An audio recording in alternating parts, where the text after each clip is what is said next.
Hi, everyone. Welcome to this webinar titled Creating Boundaries, your tool for creating peaceful productivity.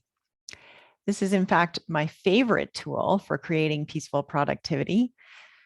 How do I know that setting and enforcing boundaries is the key to increased productivity? Well, I've tested it a lot. And by no means am I perfect at it. In fact, I really learned the value of boundaries the hard way when I experienced a work-related burnout in 2017. So back then, I waited far too long to get help, and it took me a long time to restore my confidence after that.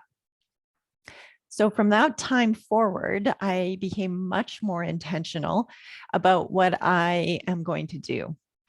Each task now has to earn its place on my calendar. I had to learn the value of saying no, and I had to learn how to manage my focus and my energy. And overall, this has changed my life. I like to think about boundaries and peaceful productivity using a visualization that I call the pond analogy. So our inner stillness, our inner peace, in my mind, it's like a pond. And when it's still, when it's calm, there's a lot of clarity. You can see right through down to the bottom. And when we throw a pebble into that pond, in isolation, it forms a ring with ripples that extend out. And it's actually quite beautiful to watch that happen. Now, when we throw more than one pebble into the pond, many pebbles, the surface of the pond starts to become chaotic with all the ripples, and we no longer have the clarity to see the bottom. And that's what I think about when I think about a lack of boundaries. I think about the surface of the pond, like my inner stillness, as being in turmoil. And so boundaries help us to manage the ripples when they come, and they also help us to return to stillness and clarity. Now, for those of you who are in the Peaceful Productivity membership, I've created a class around creating boundaries. And that class, you can find it in the planning module of the membership. And the reason that I've put it in the planning module is because for me, boundaries, setting boundaries, enforcing boundaries is all about becoming more intentional with my time. So, and it creates this clarity, and the clarity around my priorities and my limits allows me to create an effective plan that accommodates both of those things. So that's why I've put it into the planning module. If you have any questions about that, just let me know. My membership is available on my website. If you look at financialwellnesscoach.ca and you go to the membership tab, you can find the registration link there. Now, before I get too deeply into the webinar, I want to introduce myself. My name is Kim Christensen. I'm a peaceful productivity coach.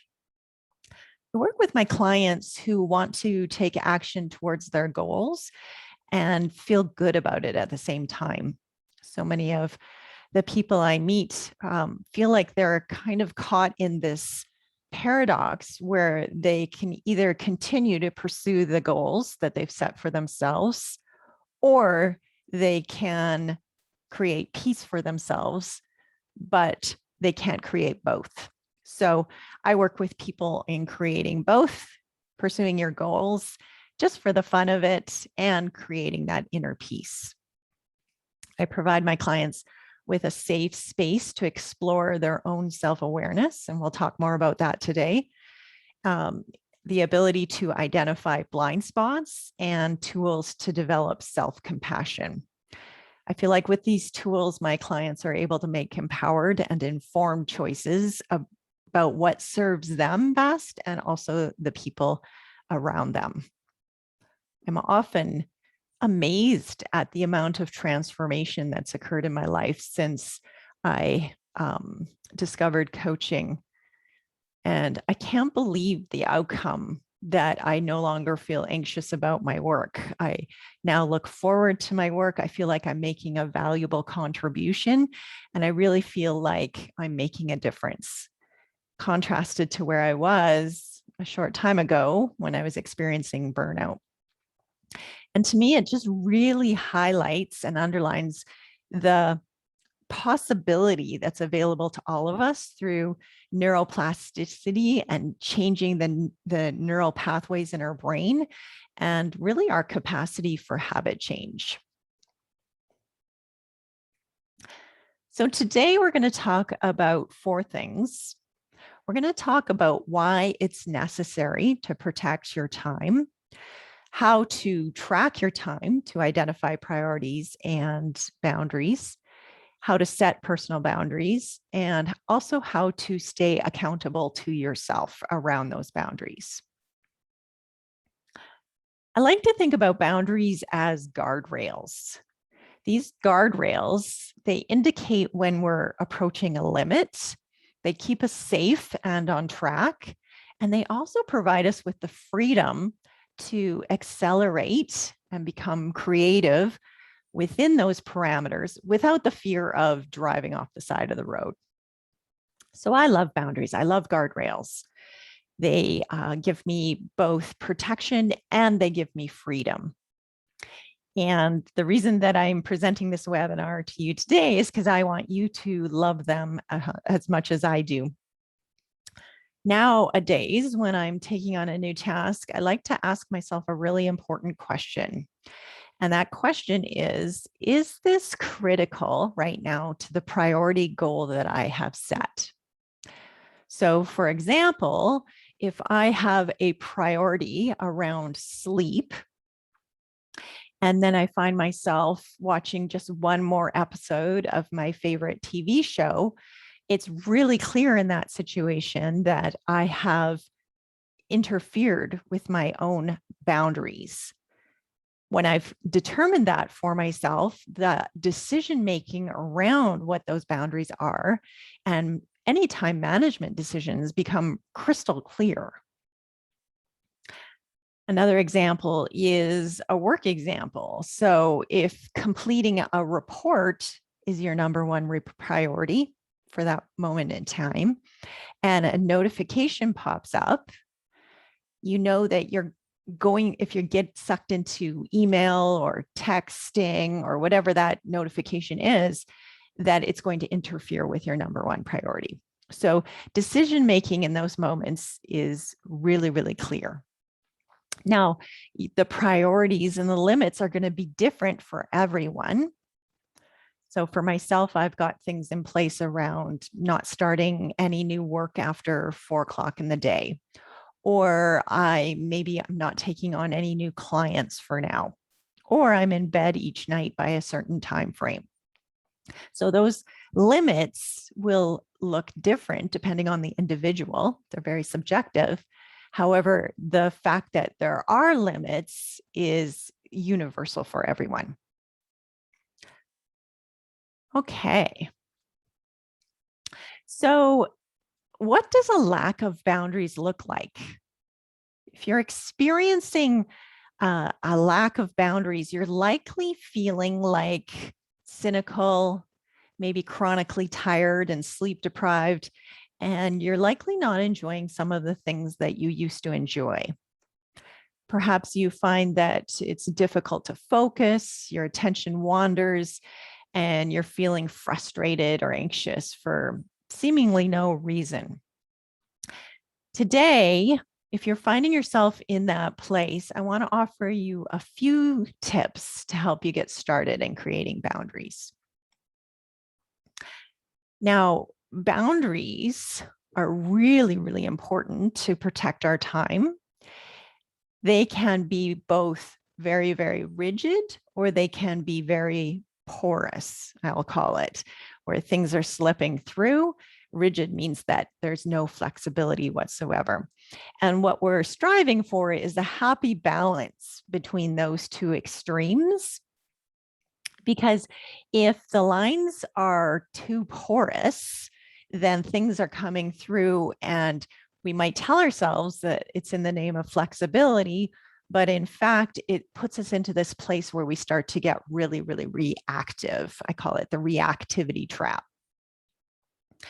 And if our boundaries are too rigid, then we are likely to find ourselves in an uncompromising position, and we might find ourselves stuck in our own boundaries. So what I like to do is think about agility, where we know ourselves well enough to understand our priorities and our limits, and with the mindfulness and intention to adjust where needed. And you'll know that adjustment is coming from a place of flexibility versus a place of too porous or too rigid, depending on the emotion, the energy behind that. If you're adjusting from a place of caring, then it's usually in the name of flexibility. If you're adjusting in reaction to fear or self-judgment, then you'll know that it's likely going to result in too rigid or too porous. So that's a good way of monitoring that. Now, the benefits of boundaries, there's a lot, as I'm sure you can imagine. Some of my favorites are that decision-making becomes much more simplified.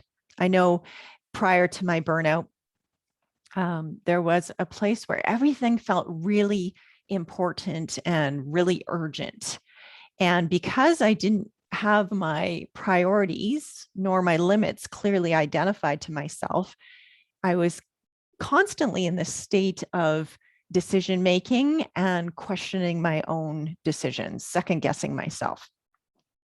So once I had boundaries in place, I had a really good understanding of what my limits were and what my priorities were. Then it made decision making so much more simpler. As I communicated them and enforced them over time, it taught other people how to respect my time, but it more importantly taught me how to respect my time. And so over time, there were less decisions to be made because I was no longer at the whim of every single request that entered my brain or that came into my workspace.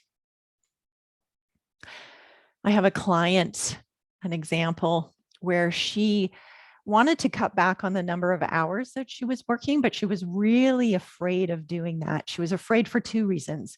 One was that she was afraid that she would let something drop, that she would miss something. And the other reason was that she felt like her team would feel unsupported. So going through this exercise of identifying priorities, clearly articulating limits, was really, really beneficial because not only did she get clear on the expectations for herself, she was able to clearly articulate those for her team. And as she cut back the hours, she found that people were able to adjust accordingly. And in fact, those people who felt empowered to take on more responsibility were grateful for the opportunity. She found that communication became more open and clearer than ever before, and people were excited to take on new opportunities when they felt empowered to step up. Another benefit of boundaries is higher quality work. So when there are no boundaries, it's like our attention has a lot of breadth. So we're working on a lot of different things. There's really not a lot of focus versus when there's boundaries and we start to constrain our focus, then we find that there's more opportunity for depth. And when there's opportunity for depth, that means that there's more opportunity for higher quality work to be completed and more work to be completed full stop. Because when we're working on so many different things at once, we might be making a little bit of progress on a lot of different things, but we're rarely making a lot of progress on just one thing. Another benefit is less guilt. For me, I find that guilt comes from the thoughts in my brain around what I should be doing, what I shouldn't be doing. All of those should thoughts typically arise in guilt for me. And when I have clearly identified my priorities and my limits, there's less of those should thoughts in my brain, so less opportunity for guilt. And guilt, and sometimes I call it the brain drama or the chatter that goes on, that's really what gets in the way of our productivity, number one, and our peaceful productivity, number two. And lastly, there's more, I'll call it self-reliability, more self-trust. So there's a lot more opportunity for our commitment to be meaningful when we're skilled at setting boundaries and enforcing them and saying no when we mean it and saying yes when we mean it, then those around us and ourselves are more likely to actually know that that is true. Before my burnout, I would say yes to everything, and I wasn't quite sure that I could do everything. I had the intent, definitely. I really wanted to accomplish it all, but without clear boundaries, I had no idea if it was even possible or not. So I was more likely to drop the ball without boundaries than I was now. When I make a commitment, I have a really clear understanding of why it's a priority to me and how it's going to get accomplished. So people and myself can rely on my yes more strongly. Now, why might we not be setting boundaries? And I think there's a lot of different barriers to setting boundaries. I think boundaries can be uncomfortable for many of us. I think that one of the first reasons I didn't set boundaries is just out of habit. I think the culture that I grew up in, I internalized the idea that my needs and wants weren't as important as other people's. And so there are lots of times when it didn't even occur to me that a boundary was required. I'll give you an example. After I purchased my first home, I had hired a contractor to come do some work in the backyard. And it didn't even occur to me that this person wouldn't sort of announce their arrival at my front door. And so imagine my surprise when I went into the backyard and found that person there and already working.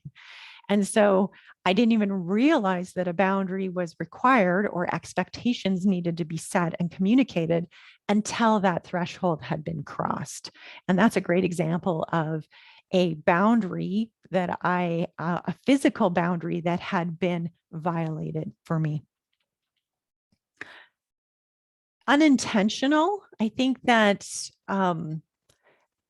back in the day, I think I mentioned this earlier, I was more willing to say yes to pretty much everything. And this came from a place of wanting to demonstrate that I was competent, wanted to impress my peers and my boss, and really wanted to prove myself at the beginning of my career. And that just became a habit. And over time, without intention, I just continued and perpetuated that habit. So now I am intentional, and I'll often revisit my boundaries, because I think what happens is that over time, our boundaries can change and shift, and they can also change and shift contextually as well. And what I mean by that is I might have different boundaries in different areas of my life, especially around time. My time boundaries might look different at work than they do at home. The third reason why we might not be setting up boundaries is because of self-judgment. And self-judgment, I think, can fly below the radar. If you had asked me 5 or 10 years ago if I experienced a lot of self-judgment, I wouldn't have even been consciously aware of it, because what it sounded like in my brain is it sounded like rationalization or logic. And so I didn't become aware of all of the self-judgment until I really identified thoughts like, I should, I'm supposed to.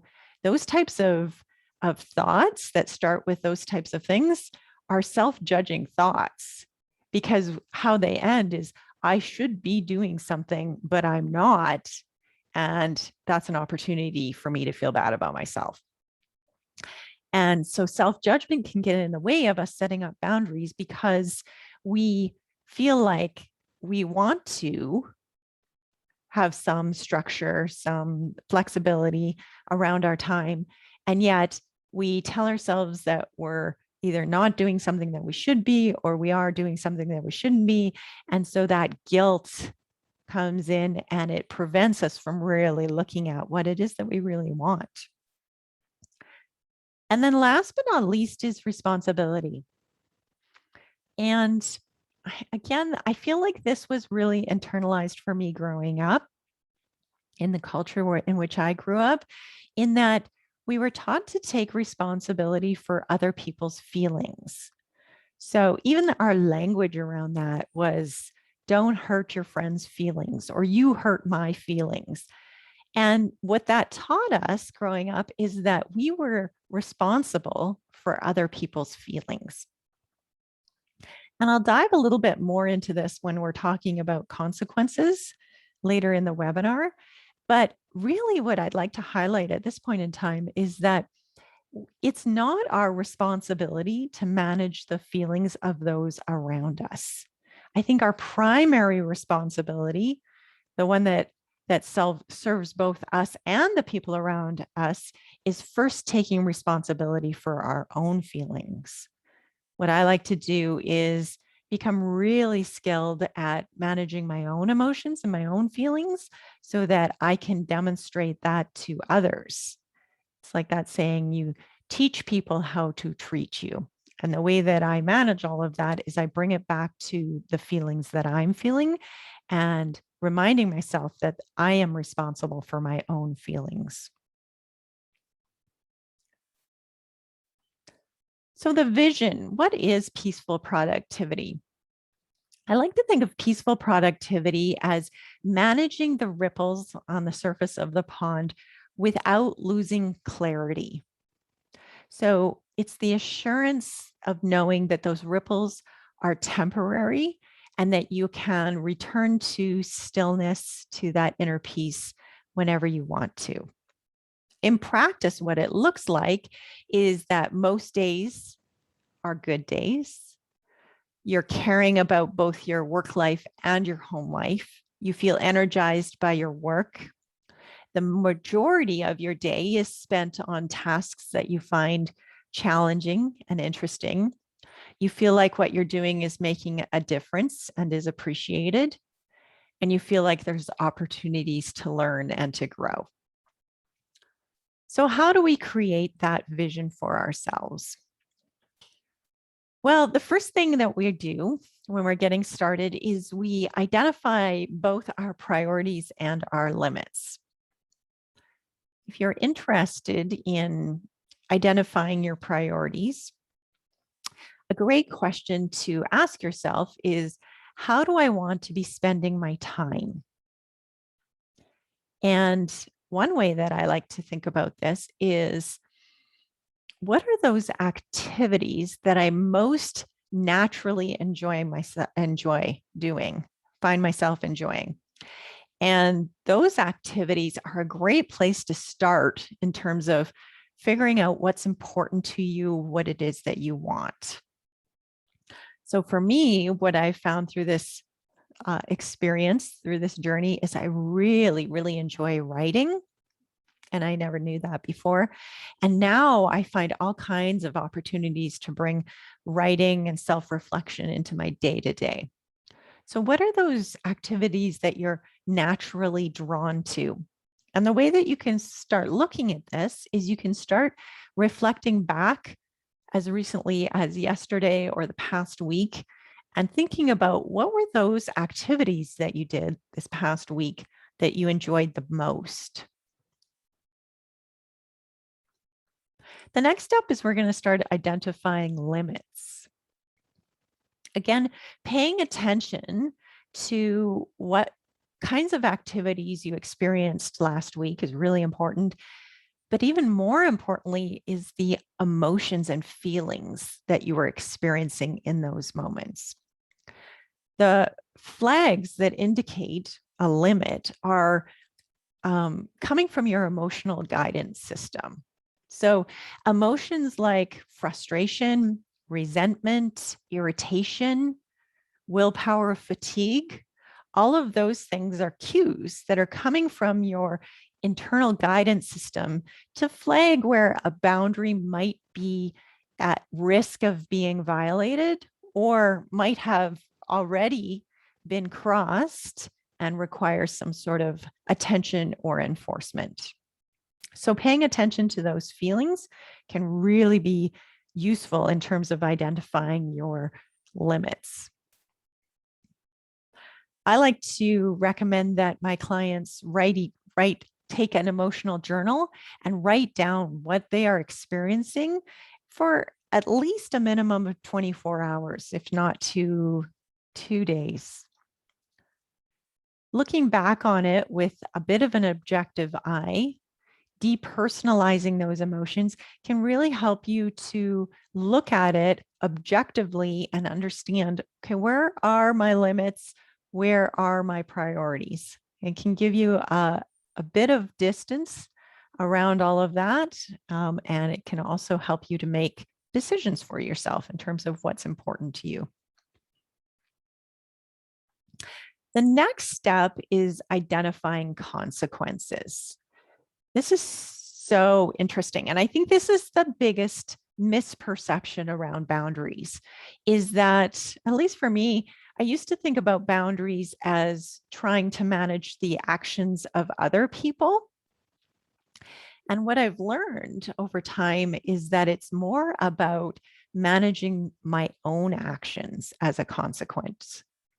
So we know that the responsibility of other people is their mindset, their feelings, and their actions. When I'm thinking about my own limits, my own priorities, and what the consequences are when those get crossed, it's my actions that are really under the most control for me. So I have the ability to control my mindset, my feelings, my responses, and my actions. And that's where we're going to focus in terms of setting boundaries. So determining what is the limit when it's been crossed and what is the action that I'm going to take as a result of that. I'll give you an example. So when I was working in corporate, I wanted to be available to my team for questions. And I also wanted some focus time to get some of the work done. So what I decided is, in order to meet both of those expectations, both of those priorities, that I would set a limit. And what that limit looked like is I would make myself available for questions after 10 a.m. on Mondays, Wednesdays, and Fridays, as an example.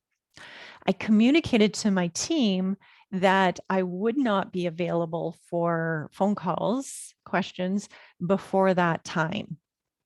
And so if they were to call before that time, the action, the consequence was that I would not be answering the phone during that time. I think that had a lot of different benefits.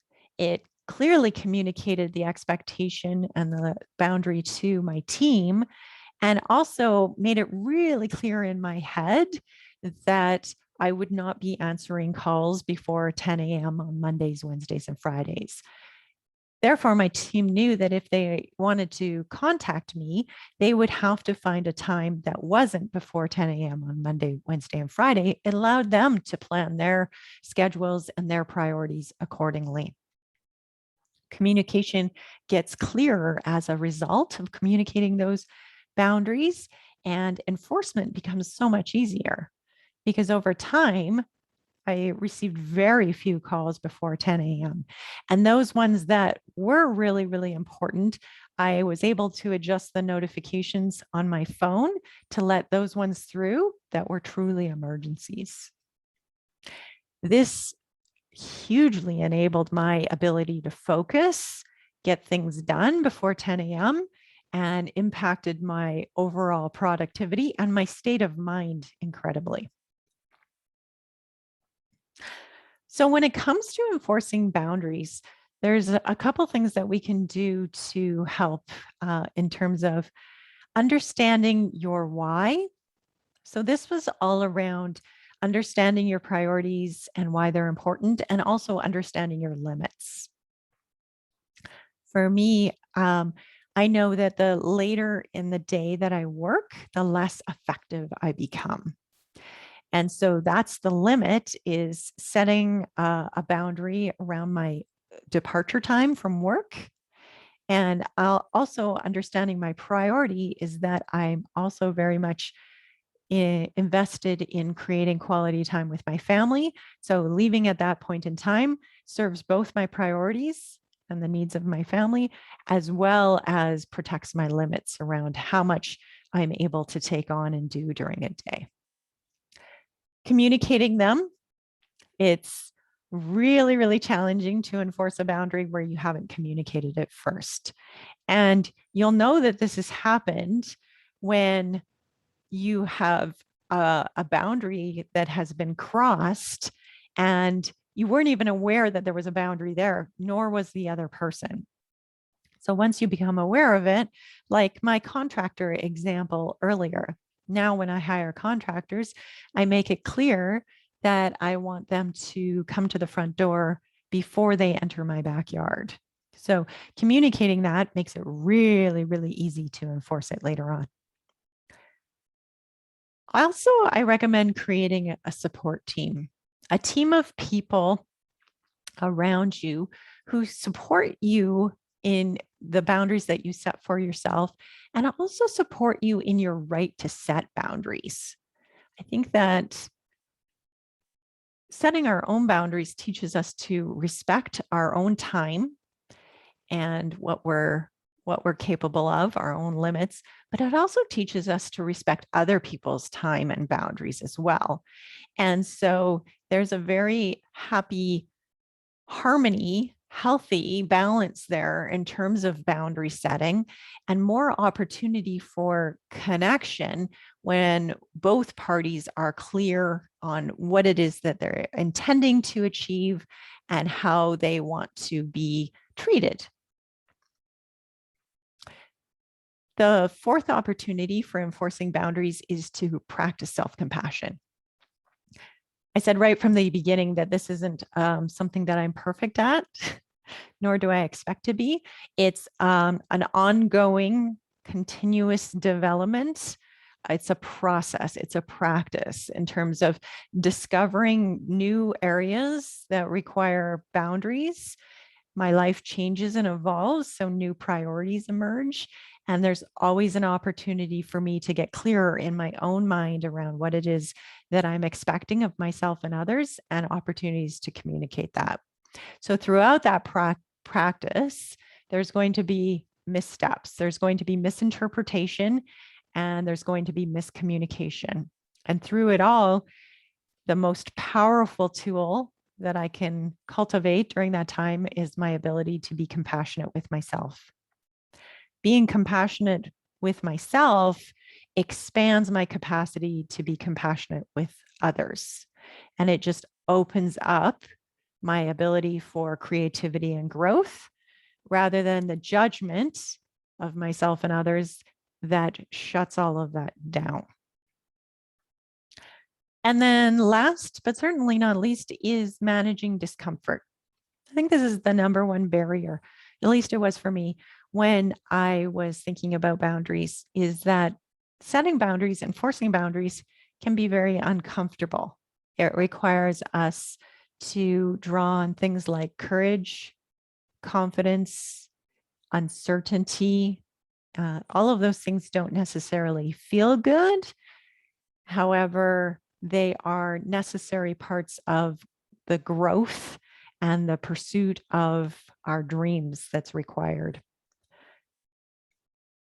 I think that managing discomfort, one thing that helps me is realizing that discomfort exists both in the comfort zone and in the unknown. I think I lulled myself into believing and settling for the comfort zone, thinking that that was more comfortable, when in reality, in the comfort zone, there's a lot of frustration, resentment, burnout, feeling stuck.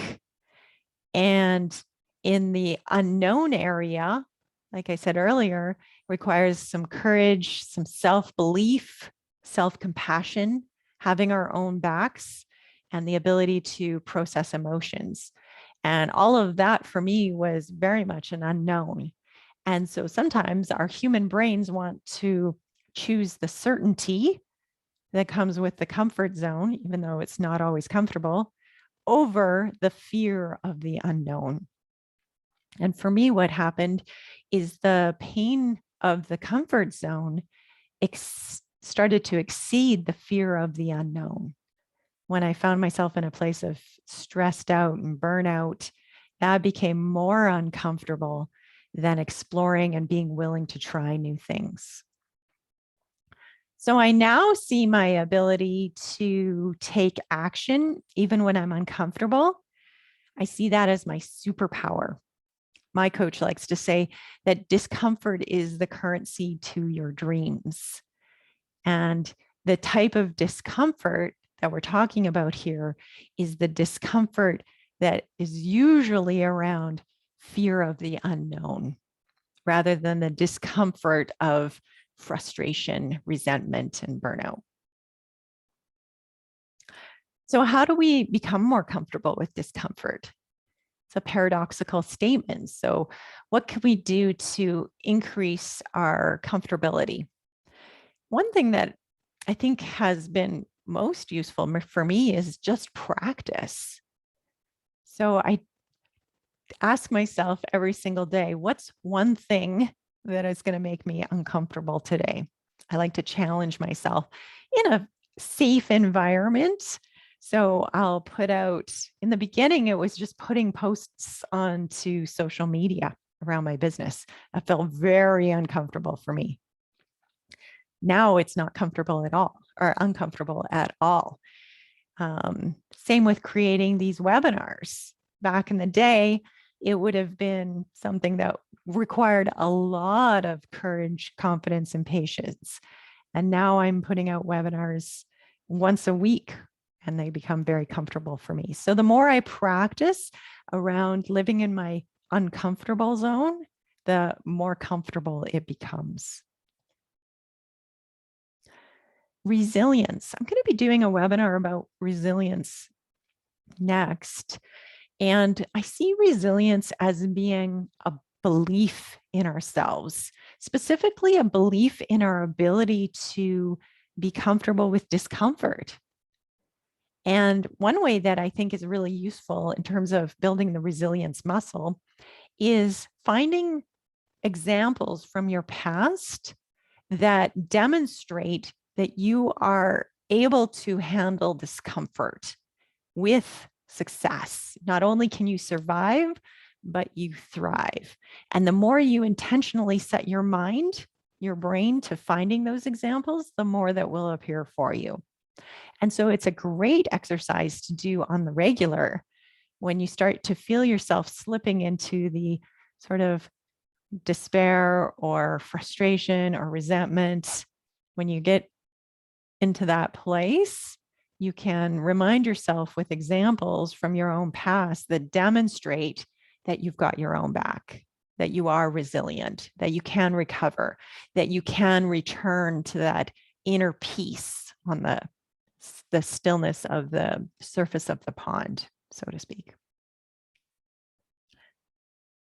And if you would like some help with this, I do have an emotional management program, the Peaceful Productivity Coaching Program. You can find it on my website, Financial Wellness Coach. discomfort.ca/coaching. You'll find all the details around the private coaching.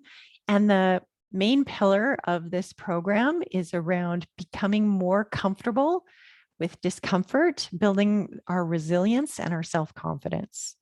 And once the fear of emotions of discomfort was overcome for me, all obstacles started to fall away. And in fact, obstacles in my mind are now viewed as opportunities. So there are no more obstacles, there's only opportunities.